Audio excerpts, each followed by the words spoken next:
Hi friends, BMTC conductor ಹುದ್ದೆ RPC ಅವರ ಒಂದು ಗ್ರೇಸ್ ಮಾರ್ಕ್ಸ್ ಮತ್ತು ಇನ್ನುಳಿದ ಒಂದು ಪರೀಕ್ಷಾತ ಕೀ ಆನ್ಸರನ್ನು ಅವರು ಬಿಡುಗಡೆ ಮಾಡಿದ್ದಾರೆ. ಈ ಗ್ರೇಸ್ ಮಾರ್ಕ್ಸ್ ಯಾರಿಗೆಲ್ಲ ಸಿಗುತ್ತದೆ ಸಂಪೂರ್ಣ ಮಾಹಿತಿ ಈ ವಿಡಿಯೋದಲ್ಲಿ ತಿಳಿಸಿಕೊಡುತ್ತೇನೆ. ವಿಡಿಯೋ ಸ್ಕಿಪ್ ಮಾಡದೆ ಕೊನೆವರೆಗೂ ನೋಡಿ. ಯಾರೆಲ್ಲ ನನ್ನ ಚಾನೆಲ್ ಹೊಸದಾಗಿ ನೋಡುವರು ಪ್ಲೀಸ್ ಸಬ್ಸ್ಕ್ರೈಬ್ ಮಾಡಿ ಮತ್ತು ಪಕ್ಕದಲ್ಲಿರೋ ಬೆಲ್ಲೈಕನನ್ನು ಕ್ಲಿಕ್ ಮಾಡಿ. ನಾನು ಹಾಕುವ ಈ ರೀತಿಯ ಹೊಸ ಹೊಸ ಉದ್ಯೋಗದ ಮಾಹಿತಿ ಬೇಗನೆ ನಿಮ್ಮ ಹತ್ತಿರ ತಲುಪುತ್ತದೆ. ನೋಡಿ, ನಿನ್ನೆ ಅವರು ನೋಟಿಫಿಕೇಷನ್ ಹೊರಡಿಸಿದ್ದಾರೆ. ಇಲ್ಲಿ ನೀವು ನೋಡಬಹುದು ಈ ನೋಟಿಫಿಕೇಷನಲ್ಲಿ ಏನಿದೆ ಅಂತ ಸಂಪೂರ್ಣ ಮಾಹಿತಿ ಇದೆ. ಅದೇ ರೀತಿ ಈಗ ತುಂಬ ಜನರಿಗೆ ಈ ಒಂದು ಗ್ರೇಸ್ ಮಾರ್ಕ್ಸ್ನ ಸಲುವಾಗಿ ಡೌಟ್ ಇದೆ. ಯಾರಿಗೆ ಆ ಒಂದು ಗ್ರೇಸ್ ಮಾರ್ಕ್ಸ್ ಸಿಗುತ್ತದೆ ಅಂತ ನೋಡಿ ಫ್ರೆಂಡ್ಸ್, ಇಲ್ಲಿ ಅವರು ಸಂಪೂರ್ಣ ಮಾಹಿತಿ ನೀಡಿದ್ದಾರೆ. ಇಲ್ಲಿ ನೀವು ನೋಡಿ, ಪ್ರಕಟಗೊಂಡ ತಾತ್ಕಾಲಿಕ ಕೀ ಉತ್ತರಗಳು ಇಲ್ಲಿ 2 ಅಲ್ಲಿ ನೋಡಿ, ಪರಿಷ್ಕೃತ ಕೀ ಉತ್ತರಗಳು ಗ್ರೇಸ್ ಅಂತ ಎಲ್ಲಿ ಇದೆ. ಇಲ್ಲಿ ನಿಮ್ಮ ವಿವಿಧ ವರ್ಷನ್ಗಳ ಕೋಡ್ ಕೂಡ ಇದೆ. ಮೊದಲು ಅವರು ಆ ಒಂದು ಕ್ವಶನಿಗೆ 2ನೇ ಆನ್ಸರ್ ಸರಿ ಅಂತ ಅವರು ಹೇಳಿದರು. ಬಟ್ ಇಲ್ಲಿ ಅವರು ಈಗ ಗ್ರೇಸ್ ಅಂತ ನೀಡಿದ್ದಾರೆ. ನೋಡಿ, ನೀವು ಆ ಒಂದು ಕ್ವಶನ್ ಅಟೆಂಡ್ ಮಾಡದೇ ಇದ್ದರೂ ಕೂಡ ನಿಮಗೆ ಆ ಒಂದು ಮಾರ್ಕ್ಸ್ ನಿಮಗೆ ಗ್ರೇಸ್ ಸಿಗುತ್ತದೆ. ಯಾಕಂದರೆ ನೋಡಿ, ಇದು ನಿಮ್ಮ ತಪ್ಪಲ್ಲ. ಆ ಒಂದು ಕ್ವಶನಿಗೆ ಅವರು ಆನ್ಸರ್ ಸರಿಯಾಗಿ ನೀಡದೇ ಇದ್ದ ಕಾರಣ ನೀವು ಆ ಒಂದು ಕ್ವಶನ್ ಅಟೆಂಡ್ ಮಾಡಿಲ್ಲ. ಆದ ಕಾರಣ ಈ ಒಂದು ಗ್ರೇಸ್ ಮಾರ್ಕ್ಸ್ ಅಟೆಂಡ್ ಮಾಡಿದವರಿಗೂ ಸಿಗುತ್ತದೆ, ಯಾರು ಅಟೆಂಡ್ ಮಾಡಿಲ್ಲ ಅಂಥವರಿಗೂ ಕೂಡ ಸಿಗುತ್ತದೆ.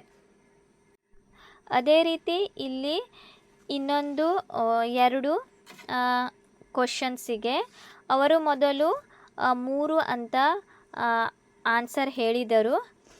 ಅದು ವರ್ಷನ್ ಕೋಡ್ A1 ಅಲ್ಲಿ 9th ಕ್ವಶನ್ ಮತ್ತು A2 ಇದು 34 ಕ್ವಶನ್ ಆಗಿರುತ್ತದೆ. A3 ಇದು 59 ಕ್ವಶನ್ಸ್ ಮತ್ತು A4 84 ಕ್ವಶನ್ಸ್ ಆಗಿರುತ್ತದೆ.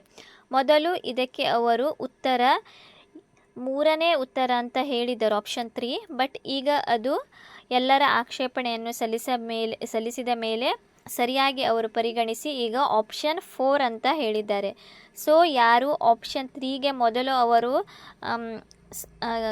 ಮಾರ್ಕ್ಸ್ ಕೊಟ್ಟಿದ್ದಾರೋ ಅದು ಈಗ ಮೈನಸ್ ಆಗುತ್ತದೆ.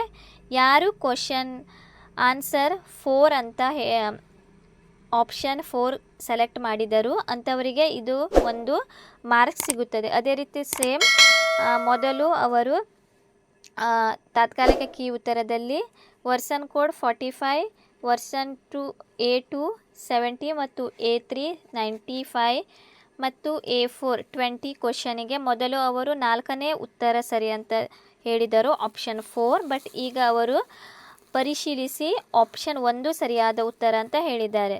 ಸೊ ಈಗ ಯಾವುದು 4 ಮತ್ತು 1 ನೀವು ಸೆಲೆಕ್ಟ್ ಮಾಡಿದ್ದೀರಿ ಅಂಥವರಿಗೆ ಮಾರ್ಕ್ಸ್ ಸಿಗುತ್ತದೆ. ಯಾರು 3 ಮತ್ತು 4 ಮೊದಲು ಸೆಲೆಕ್ಟ್ ಮಾಡಿದ್ದೀರಿ ಅವರಿಗೆ ಅವರು ಮೊದಲು ಮಾರ್ಕ್ಸ್ ಕೊಟ್ಟಿದ್ದಾರೆ. ಈಗ ಆ ಒಂದು ಮಾರ್ಕ್ಸ್ ನಿಮ್ಮ ಮೈನಸ್ ಆಗುತ್ತದೆ. ಬಟ್ ಗ್ರೇಸ್ ಮಾರ್ಕ್ಸ್ ಎಲ್ಲರಿಗೂ ಕೂಡ ಸಿಗುತ್ತದೆ.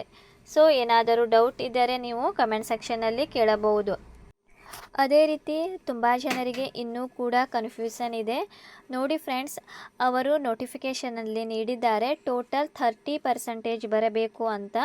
30% ಬರಬೇಕಾದರೆ ನೀವು ಪೇಪರ್ 1 ಮತ್ತು ಪೇಪರ್ 2ನಲ್ಲಿ ಎರಡೂ ಸೇರಿಸಿ 60 ಅಂಕ ಗಳಿಸಿದರಷ್ಟೇ ನಿಮ್ಮ ಒಂದು ಪರ್ಸಂಟೇಜ್ 30 ಆಗುತ್ತದೆ. ಆದ ಕಾರಣ ಬೇಕಾದರೆ ನೀವು ಪೇಪರ್ 1ನಲ್ಲಿ 40 ಅಂಕ ಮತ್ತು ಪೇಪರ್ 2ನಲ್ಲಿ 20 ಅಂಕ ಪಡೆದರೂ ಪರವಾಗಿಲ್ಲ. ಬಟ್ ಸೇರಿಸಿ ಎರಡೂ ಪೇಪರ್ ಸೇರಿಸಿ ನಿಮ್ಮ ಒಂದು ಟೋಟಲ್ ಎಲಿಜಿಬಲ್ ಆಗಲು ನೀವು ಪಾಸಿಂಗ್ ಮಾರ್ಕ್ಸ್ ಅಂತ ಹೇಳಬಹುದು, ನೀವು ಕನಿಷ್ಠ 60 ಅಂಕ ಪಡೆಯಬೇಕು. ಸೊ ಎಲ್ಲರಿಗೂ ಕೂಡ ಬೆಸ್ಟ್ ಆಫ್ ಲಕ್. ಈಗ ಅವರು ಕೆಲವೇ ದಿನದಲ್ಲಿ ಈಗ HK ಅವರ ವೆರಿಫಿಕೇಷನ್ ಕೂಡ ನಡೀತಾ ಇದೆ.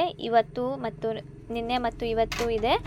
ಸೊ ಈಗ ಅವರು 1:5 ಒಂದು ಲಿಸ್ಟನ್ನು ಕೂಡ ಅವರು ಹಾಕುತ್ತಾರೆ. ಯಾಕಂದರೆ ಅವರು ಆಲ್ರೆಡಿ ಪರಿಷ್ಕೃತ ಕೀ ಉತ್ತರ ಕೂಡ ಬಿಡುಗಡೆ ಮಾಡಿ ಆಯಿತು. ಈಗ ಈ ಒಂದು ವೀಕ್ನಲ್ಲಿ ಅವರು ನಿಮ್ಮ 1:5 ರತಾಪಟಿಯನ್ನು ಕೂಡ ಅವರು ವೆಬ್ಸೈಟ್ನಲ್ಲಿ ಹಾಕುತ್ತಾರೆ.